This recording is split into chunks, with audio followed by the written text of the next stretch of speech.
और एक बार फिर हम आपको तस्वीर दिखा रहे हैं सफदरजंग की, जहां भीम आर्मी के कार्यकर्ता सड़क पर ही धरने पर बैठे हैं। फांसी दो के नारे लगातार लगा रहे हैं और सीधा रुख करते हैं सफदरजंग का। पल्लवी झा मेरी सहयोगी जुड़ रही हैं। पल्लवी, भीम आर्मी के लोग वहां प्रदर्शन कर रहे हैं, क्या कुछ मांग है उनकी? इस पूरे मामले को किस तरह से भीम आर्मी देख रही है? तो आपको बता दें कि सफदरजंग में इस वक्त हाथरस के इस गैंगरेप कांड की गूंज सुनाई दे रही है। तस्वीरों में आप देख रहे हैं भीम आर्मी के लोग प्रदर्शन कर रहे हैं, वही सड़क पर धरने पर बैठ गए हैं। अमृता धवन हमारे साथ कांग्रेस की नेता जुड़ रही हैं। अमृता जी, जिस तरह से अब कांग्रेस की तरफ से तमाम सवाल उठाए जा रहे हैं, उत्तर प्रदेश के हाथरस में ये जो घटना हुई है, अब इसके बाद मांग हो रही है कि जल्द से जल्द सजा मिले, लेकिन अगर पहले ही मुखर ढंग से अपोजिशन इन सवालों को उठाए उत्तर प्रदेश में, तो आपको नहीं लगता कि ऐसी घटनाएं, ऐसी जघन्य घटनाएं सामने नहीं आती? देखिए, लगातार हम लोग महिला सुरक्षा की बात कर रहे हैं। किस तरीके से देश की और प्रदेशों की सरकारें विफल हुई है। यूपी के अंदर गंदा राज है, जंगल राज है। हर रोज कोई ना कोई ऐसा सामने आता है किस्सा जिसको देख के देश शर्मसार होता है। और आज वही हुआ, हाथरस के दलित बेटी के साथ, 17 साल की बच्ची के साथ आप लोग गैंगरेप हो जाता है। वहाँ पे उसको अस्पताल में जगह नहीं मिलती, 4 दिन तक रेप की पुष्टि नहीं की जाती, मेडिकल क्लियरेंस नहीं मिलती, उसको दिल्ली ट्रांसफर करते हैं, धक्के खाने पड़ते हैं उसको। एम्स उसको लेता नहीं, एम्स उसको रेफर कर देता है सफदरजंग में, और आखिर में आके अपना दम तोड़ देती है। किसको इल्जाम लगाएंगे इसका? सरकार और समाज की जिम्मेदारी नहीं? सरकार चुप बैठी है, कहाँ है वो महिलाओं के ऊपर होगा अत्याचार तो हम आपके साथ खड़े होंगे। अमृता जी, लेकिन यूपी में तो योगी सरकार अपनी पीठ थपथपा रही है पुलिस के एक्शन पर। एंटी रोमियो स्क्वाड है वहां पर, महिलाओं की सुरक्षा को लेकर, लॉ एंड ऑर्डर को लेकर बिल्कुल सशक्त है यूपी सरकार, ये कह रही है। यहाँ पर तो आपको नहीं लगता कि ऑपोजिशन की भूमिका बहुत अहम हो जाती है? जितने सवाल आप उठा रही हैं कि किस तरह की दिक्कतें पीड़िता को आई, यहीं पर तो कांग्रेस की भूमिका अहम हो जाती है, ऑपोजिशन की भूमिका अहम हो जाती है। यूपी के मुख्यमंत्री पूरी तरह से फेल हो चुके हैं। महिला सुरक्षा वो नहीं दे सकते हैं, बेटियों के बलात्कार हो रहे हैं और वो लोगों की पीठ थपथपा रहे हैं। वो तो खुद क्रिमिनल्स के साथ खड़े हुए हैं। इस देश के अंदर कंगना रनौत की बालकनी 2 फुट की टूट जाती है, पूरा देश इकट्ठा हो जाता है। भाजपा के प्रवक्ता बाहर निकल कर कहते हैं कि बेटी को न्याय दो, और जब बेटी की जुबान कट जाती है, उसका गैंगरेप हो जाता है और वो दम तोड़ देती है, तब इनके प्रवक्ता नहीं बोलते कि बेटी को न्याय दो। क्या अरेस्ट कर देने से बहुत हो जाएगा? क्या हमें फास्ट ट्रैक कोर्ट करके इनको समय पर सजा नहीं देनी होगी? जब हम उदाहरण ही नहीं बनाएंगे, जब ये सरकारें गूंगी बहरी होकर क्रिमिनल्स की संरक्षण करेगी, तो किसके पास न्याय की गुहार लगाए? आज हम अभी राष्ट्रपति भवन तक चल रहे थे, हमको पुलिस ने हिरासत में ले लिया, क्यों? हम कोई क्राइम करने जा रहे हैं? चलिए, यानी आप कह रही हैं कि विपक्ष की आवाज को भी अनसुना किया जा रहा है। पल्लवी झा मेरी सहयोगी जुड़ रही हैं सफदरजंग से। अमृता जी, आपका शुक्रिया हमसे जुड़ने के लिए। पल्लवी, तस्वीरें हम लगातार दर्शकों को दिखा रहे हैं कि वहां पर इस वक्त धरने पर बैठे हैं भीम आर्मी के लोग। चंद्रशेखर से आपकी बात हुई, क्या कह रहे हैं वो? इस मामले को कितनी गंभीरता से भीम आर्मी ले रही है और क्या मांगे हैं उनकी?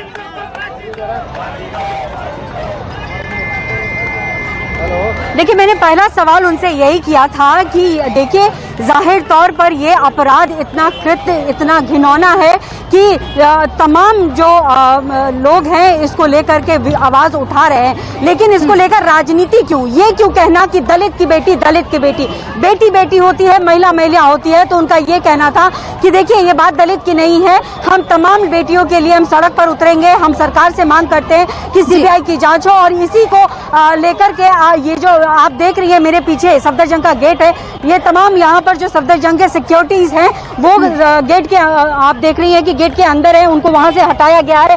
दिल्ली पुलिस की टीम यहाँ पर पहुंची और सड़कों को जाम करने की पूरी कोशिश की गई। यहाँ पर दोनों तरफ के ट्रैफिक को रोकने की पूरी कोशिश की गई, लेकिन दिल्ली पुलिस की टीम यहाँ पर मौजूद थी और उन्होंने तुरंत ही भीम सेना के जितने भी मेंबर्स थे, कार्यकर्ता थे, उनको हटा लिया गया। हालांकि इसकी वजह से काफी ट्रैफिक जाम यहाँ पर हो गया है, लेकिन धीरे धीरे करके अब गाड़ियां निकलने लगी हैं। लेकिन काफी संख्या में यहाँ पर कार्यकर्ताओं ने प्रोटेस्ट करना शुरू कर दिया था, नारेबाजी कर रहे थे, क्योंकि उनका ये कहना था कि यूपी में गुंडा राज हो गया है, हर आए दिन महिलाओं और लड़कियों के साथ इस तरीके की घटनाएं होती हैं।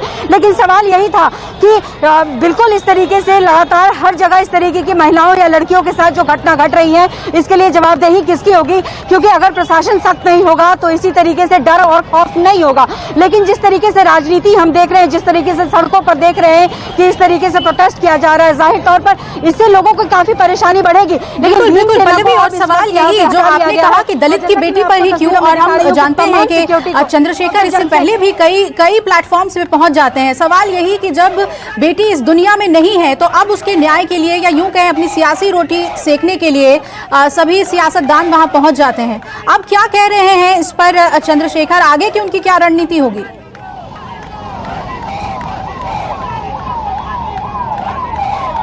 देखिए, उनका साफ तौर पर यह कहना था कि अगर सरकार सख्ती नहीं दिखाती है, अगर सरकार की तरफ से न्याय नहीं मिलता है तो वो सड़कों पर उतरेंगे, और ये सिर्फ दिल्ली में नहीं बल्कि यूपी के जगह जगह पर सड़कों पर उतरेंगे, क्योंकि उनकी मांग है कि सीबीआई की जांच होनी चाहिए इसमें, और सरकार कहीं ना कहीं इस चीज़ों को छुपाने और दबाने की कोशिश कर रही है। तो मैंने उनसे ये कहा कि देखिए, जाहिर तौर पर सरकार ने अपनी तरफ से जो है लोगों को पकड़ा है, जो आरोपी हैं उनको पकड़ा है, साथ ही साथ जो है फास्ट ट्रैक कोर्ट में भी मामला जा रहा है। लेकिन बावजूद इसके उनका ये कहना था कि नहीं, हमारी मांग सीबीआई की है और हमें सरकार पर भरोसा नहीं है, और इसीलिए तमाम लड़कियों के, तमाम महिलाओं को लेकर के वो सड़कों पे उतरेंगे। और वही इसी वजह से आप दिल्ली के सफदरजंग अस्पताल के बिल्कुल बाहर, जिसे हम रिंग रोड कहते हैं, उसको जाम करने की पूरी कोशिश की। काफी संख्या में उनके साथ उनके कार्यकर्ता थे, लेकिन दिल्ली पुलिस ने बहुत ही समझदारी से लोगों को वहां से हटा लिया, वहां से उनके कार्यकर्ता को हटा लिया है, और अब जो है रिंग रोड जो है वो धीरे धीरे सुचारू रूप से चलने लगा है।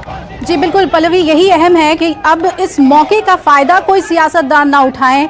हाथरस की बेटी को न्याय तो मिले, लेकिन न्याय की मांग करते हुए कोई सियासतदान अपनी सियासी रोटी ना सेके, ये बेहद अहम है। आपसे जानना चाहेंगे, आपके परिवार वालों से भी बात हुई है पीड़िता के, और वहां पर सियासी लोगों के पहुंचने का सिलसिला भी जारी है। किस तरह से इस वक्त सफदरजंग की पूरी स्थिति को आप देख रही हैं वहाँ?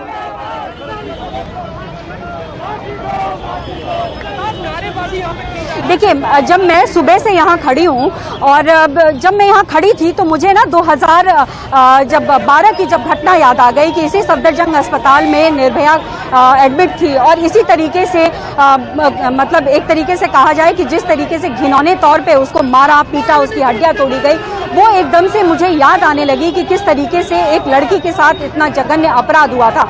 लेकिन बावजूद इसके कानून बने, सख्त कानून बने, लेकिन खौफ नहीं है। यानी कहीं ना कहीं ये बात है कि लोगों के अंदर जो खौफ, जो डर प्रशासन का होना चाहिए, जो पुलिसिया व्यवस्था है उसकी होनी चाहिए। पल्लवी, और इस वक्त हम एक और तस्वीर दिखा रहे हैं। पल्लवी, अमृता धवन थोड़ी देर पहले हमसे जुड़ी थी, और अमृता धवन ने कहा कि हम भी प्रदर्शन कर रहे थे, तब पुलिस ने हमें बीच रास्ते में ही रोक लिया गया। अमृता धवन ने क्या कुछ कहा था, आइए सुनाते हैं आपको। क्या सरकार एक बेटी के साथ इस देश में क्या हो रहा है आप देख रहे हैं। सरकार और समाज ने इस बेटी की हत्या कर दी है, और यहाँ पर हत्यारों को पकड़कर उनको बेल मिल जाती है। क्या हम निर्भया भूल गए हैं? क्या ये देश भूल गया है? क्या सरकार भूल गई है? कहाँ है केजरीवाल, कहाँ है मोदी, कहाँ है योगी? हम थूकते हैं ऐसे शासन पर जो बेटियों की सुरक्षा नहीं करते।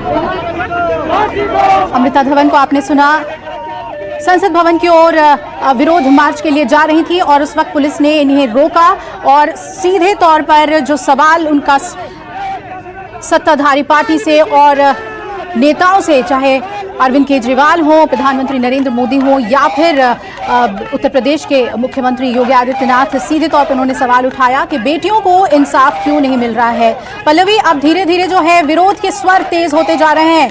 कांग्रेस ने भी प्रदर्शन किया है दिल्ली में। किस तरह से इस पूरे मामले में पीड़िता के घर वाले क्या मांग कर रहे हैं?